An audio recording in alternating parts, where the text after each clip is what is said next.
A deadly shooting at a mansion party in Beverly Crest has LA County health officials, though, reminding residents that parties like these should not be happening in the first place. Friends of the victim, rather, have identified her as Brandy Parham. She's a mother of 3. The shooter is still on the loose. According to the LAPD, the gathering, which witnesses say was a birthday party for an athlete, could not be broken up because it was being held on private property. Officers were adhering to the city's stay-at-home order that prohibits gatherings outside. However, the county's public health order bans larger gatherings altogether. Sky 5 footage shows many party goers not wearing masks or social distancing.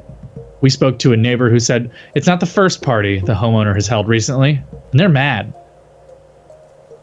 Yeah, she actually had a party earlier too. So we did take notice of it, and I think it's wrong because we're doing everything that we can to stay safe, to social distance. We don't go out anywhere, and for her to kind of think that this is okay to bring this danger up to our neighborhood. Yep.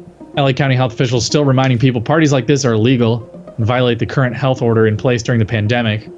Violation of the county's public health order is punishable by a fine, jail time, or both.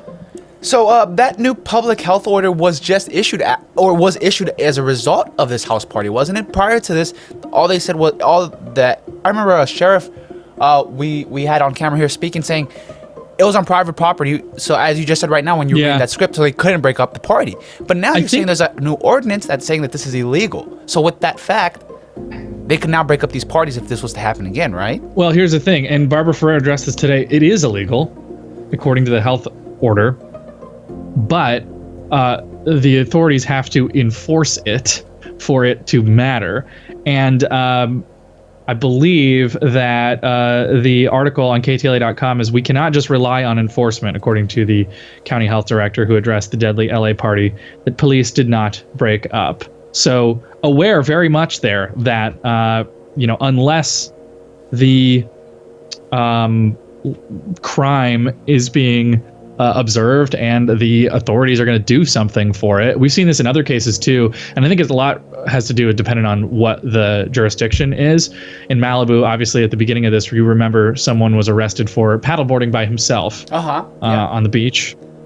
And we've seen other places like Huntington Beach that have said, listen, we're not going to enforce the mandate from the governor, but we're going to remind people. I saw a lot of people saying this too, that during such a polarizing, one of Robert's Awards times for law enforcement, you go into a house with all those people and you make one either misstep or whatever, you're going to be ripped apart. And I understand the hesitation of law enforcement to say, like, I'm not going to get sued because I don't have a search warrant. The laws right now are gray between us enforcing it or the health department coming out to enforce it.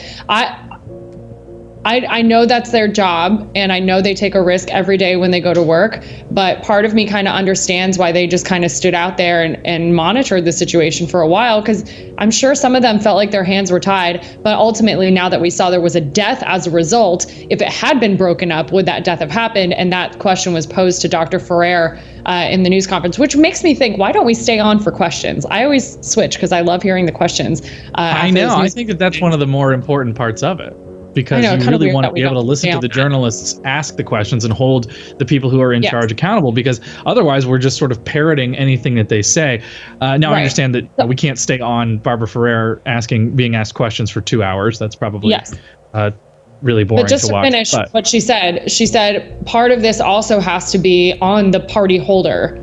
Yeah. Like people who are throwing these parties need to be held accountable, not just by getting the people at their party to go home. They need to be held accountable, period, for throwing the party.